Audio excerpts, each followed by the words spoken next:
My main concern is to get the commission going. San Maina Mayor Joanna Margaret Bloss was recently appointed to the Guam Community Police Review Commission and serves as one of 7 members. And recently she went before the Guam Ancestral Lands Commission seeking assistance. The request is just to find an office space, a building, so that we, the commissions, can establish and get a hold of, entertaining grievances or any concerns that comes about to the commission from the Guam Police Department or the community. The request specifically is for authorization to utilize the former GALC office in Tizan. In a letter to GALC, the GCPC say they fully understand that should the GALC approve its request, that it is temporary and subject to termination any time.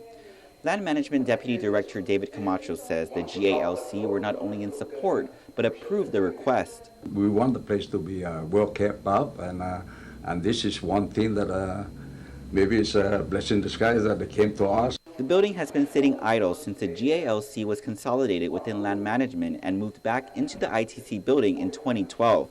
Camacho says the building is ready to occupy but needs cleaning along with power and water, but that's only one of the concerns. With all this ongoing concerning the parkway, we never know what's going to happen later on down the line. A couple of months from now, by next year, the parkway might, our place might get involved with the parkway. The commission, meanwhile, currently holds what few meetings it has had in the GPD Chiefs Conference Room. Bloss says the GCPC needs to be in a comfortable setting that can store sealed documents and provide privacy away from any employer's area. How can we explain ourselves to the board if the director's right there next door? So maybe that intimidation is there. Acting Chair Larry Castro, meanwhile, tells KUAM that the GCPC has met here and there, with its last meeting December 13 of last year. He says several members who were first appointed back in 2011 have actually resigned, adding the commission hasn't and are unable to take any action as not only are facility and logistical hurdles in place, but its bylaws and standard operating procedures are not even set yet. He adds at one point a memorandum of understanding was in place between land management and GPD for office space within ITC, but eventually fell through.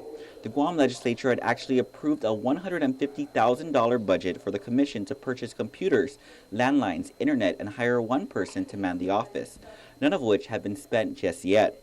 Bloss, in the meantime, says many may not know about the commission and hopes efforts to find a home will bring more attention to the community who may want to come forward with any complaints or concerns.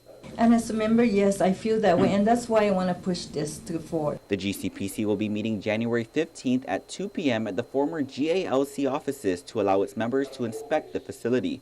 Reporting for Guam's News Network, I'm Ken Quintaniza.